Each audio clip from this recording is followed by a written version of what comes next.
آج کی اس ویڈیو میں بات کریں گے حضرت نوح علیہ السلام اور ان کی کشتی کی اور ان لوگوں کی جو اللہ کو نہیں مانتے تھے، پھر اللہ نے ان کو کیسے دردناک عذاب سے غرق کیا۔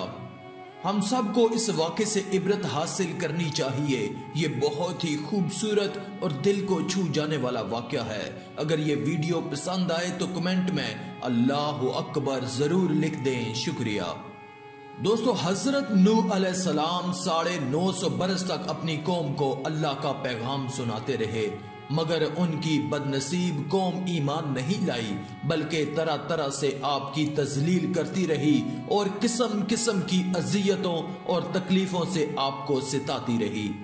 یہاں تک کہ کئی بار ان ظالموں نے آپ کو اس قدر زد و کوب کیا کہ آپ کو مردہ خیال کر کے کپڑوں میں لپیٹ کر مکان میں ڈال دیا، مگر آپ پھر مکان سے نکل کر دین کی تبلیغ فرمانے لگے۔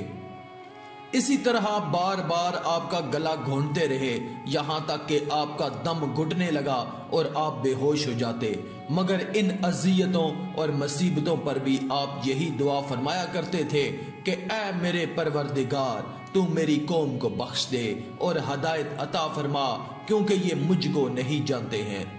اور قوم کا یہ حال تھا کہ ہر بوڑھا باپ اپنے بچوں کو یہ وصیت کر کے مرتا تھا کہ نوح علیہ السلام بہت پرانے پاگل ہیں، اس لیے کوئی ان کی باتوں کو نہ سنے اور نہ ان کی باتوں پر دھیان دے، یہاں تک کہ ایک دن یہ وحی نازل ہو گئی کہ اے نوح، اب تک جو لوگ مومن ہو چکے ہیں ان کے سوا اور دوسرے لوگ کبھی ہرگز ایمان نہیں لائیں گے۔ اس کے بعد آپ اپنی قوم کے ایمان لانے سے نا امید ہو گئے اور آپ نے اس قوم کی ہلاکت کے لیے بد دعا فرما دی، اور اللہ تعالیٰ نے آپ کو حکم دیا کہ آپ ایک کشتی تیار کریں۔ چنانچہ 100 برس میں آپ کے لگائے ہوئے ساگوان کے درخت تیار ہو گئے اور آپ نے ان درختوں کی لکڑیوں سے ایک کشتی بنائی جو 80 گز لمبی اور 50 گز چوڑی تھی، اور اس میں 3 درجے تھے، نچلے طبقے میں درندے پرندے حشرات الارض وغیرہ، اور درمیانی طبقے میں چوپائے وغیرہ جانوروں کے لیے، اور بالائی طبقے میں خود اور مومنین کے لیے جگہ بنائی۔ اس طرح یہ شاندار کشتی آپ نے بنائی اور 100 برس کی مدت میں یہ تاریخی کشتی بن کر تیار ہوئی۔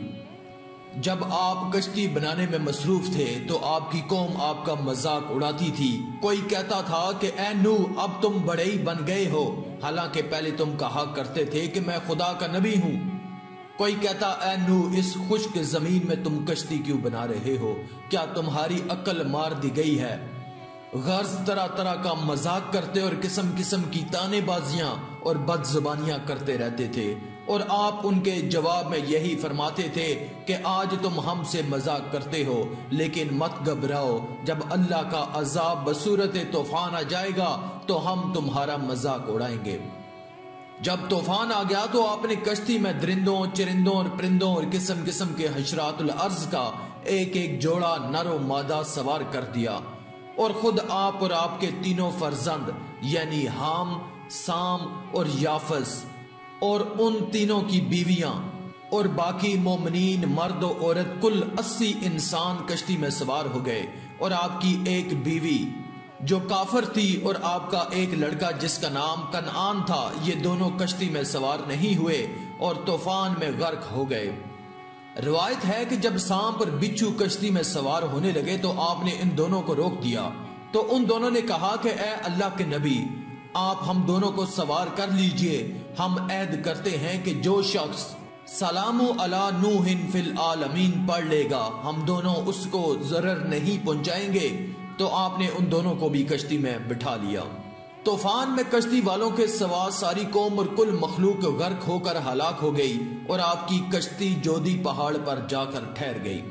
اور طوفان ختم ہونے کے بعد آپ اور باقی کشتی والوں کے ساتھ زمین پر اتر پڑے، اور آپ کی نسل میں بے پناہ برکت ہوئی کہ آپ کی اولاد تمام روئے زمین پر پھیل کر آباد ہو گئی، اسی لیے آپ کا لقب آدم ثانی ہے۔ قرآن مجید میں اللہ تعالیٰ نے اس واقعے کو ان الفاظ میں بیان فرمایا ہے کہ اور نوح کو وحی ہوئی کہ تمہاری قوم سے مسلمان نہ ہوں گے مگر جتنے ایمان لا چکے، تو غم نہ کھا اس پر جو وہ کرتے ہیں، اور کشتی بنا ہمارے سامنے اور ہمارے حکم سے، اور ظالموں کے بارے میں مجھ سے بات نہ کرنا، وہ ضرور ڈبوئے جائیں گے۔ اور نوح کشتی بناتا ہے، اور جب اس کی قوم کے سردار اس پر گزرتے اس پر ہنستے، بولا اگر تم ہم پر ہنستے ہو تو ایک وقت ہم تم پر ہنسیں گے جیسا تم ہنستے ہو، تو اب جان جاؤ گے کہ کس پر آتا ہے وہ عذاب کہ اسے رسوا کرے، اور اترتا ہے وہ عذاب جو ہمیشہ رہے۔ یوں تو اللہ تعالیٰ نے حضرت نوح علیہ السلام کو 2 برس پہلے ہی بذریعہ وحی مطلع کر دیا تھا کہ آپ کی قوم طوفان میں غرق کر دی جائے گی، مگر طوفان آنے کی نشانی یہ مقرر فرما دی تھی کہ آپ کے گھر کے تندور سے پانی ابلنا شروع ہو جائے گا۔ چنانچہ پتھر کے اس تندور سے ایک دن صبح کے وقت پانی ابلنا شروع ہو گیا، اور آپ نے کشتی پر جانوروں اور انسانوں کو سوار کرنا شروع کر دیا۔ پھر زوردار بارش ہونے لگی جو مسلسل 40 دن اور 40 رات موسلادھار بارشیں برستی رہی، اور زمین بھی جا بجا شک ہو گئی اور پانی کے چشمے پھوٹ کر بہنے لگے۔ اس طرح بارش اور زمین سے نکلنے والے پانیوں سے ایسا طوفان آیا کہ 40 گز اونچے پہاڑوں کی چوٹیاں ڈوب گئیں۔ چنانچہ ارشاد خداوندی ہے کہ یہاں تک کہ جب ہمارا حکم آیا اور تنور ابلا، ہم نے فرمایا کشتی میں سوار کر لے ہر جنس میں سے ایک جوڑا نر و مادہ، اور جن پر بات پڑ چکی ہے ان کے سوا اپنے گھر والوں اور باقی مسلمانوں کو، اور اس کے ساتھ مسلمان نہ تھے مگر تھوڑے۔ اور آسمان و زمین کے پانی کی فراوانی اور طغیانی کا بیان فرماتے ہوئے ارشاد ربانی ہوا کہ تو ہم نے آسمان کے دروازے کھول دیے زور کے بہتے پانی سے، اور زمین چشمے کر کے بہا دی تو دونوں پانی مل گئے اس مقدار پر جو مقدر تھی۔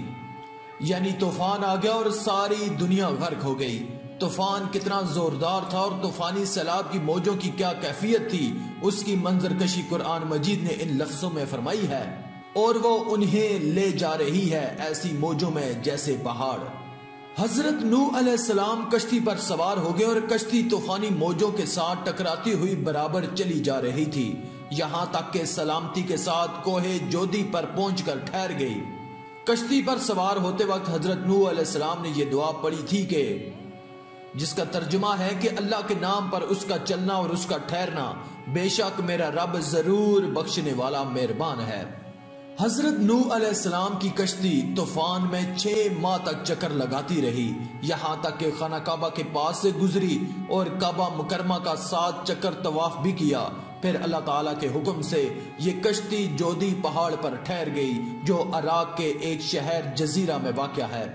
روایت ہے کہ اللہ تعالیٰ نے ہر پہاڑ کی طرف یہ وحی کی کہ حضرت نوح علیہ السلام کی کشتی کسی ایک پہاڑ پر ٹھہرے گی، تو تمام پہاڑوں نے تکبر کیا، لیکن جودی پہاڑ نے تواضع اور عاجزی کا اظہار کیا، تو اللہ تعالیٰ نے اس کو یہ شرف بخشا کہ کشتی جودی پہاڑ پر ٹھہری۔ اور ایک روایت میں ہے کہ بہت دنوں تک اس کشتی کی لکڑیاں اور تختے باقی رہے تھے، یہاں تک کہ اگلی امتوں کے بعض لوگوں نے اس کشتی کے تختوں کو جودی پہاڑ پر دیکھا تھا۔ محرم کی 10ویں تاریخ عاشورہ کے دن یہ کشتی جودی پہاڑ پر ٹھہری، چنانچہ اس تاریخ کو کشتی میں موجود تمام مخلوق نے شکرانے کا روزہ رکھا، اور حضرت نوح علیہ السلام نے کشتی سے اتر کر سب سے پہلے جو بستی بسائی اس کا نام سمانین رکھا۔ عربی زبان میں سمانین کے معنی 80 ہوتے ہیں، کیونکہ کشتی میں 80 آدمی تھے، اس لیے اس گاؤں کا نام سمانین رکھ دیا گیا۔ اور کشتی کوہ جودی پر ٹھہری اور فرمایا گیا کہ دور ہوں بے انصاف لوگ۔ آخر میں اللہ تعالیٰ سے دعا ہے کہ اللہ تعالیٰ نیک اعمال کرنے اور برائی سے بچنے اور بچانے کی توفیق عطا فرمائے، آمین۔ آج کی اس ویڈیو میں تھا بس اتنا ہی۔ مزید اسلامی ویڈیوز حاصل کرنے کے لیے اللہ کی قدرت چینل کو سبسکرائب کر دیں اور ساتھ میں موجود بیل کے آئیکن کو دبا کر آل پر کلک کر دیں۔ شکریہ۔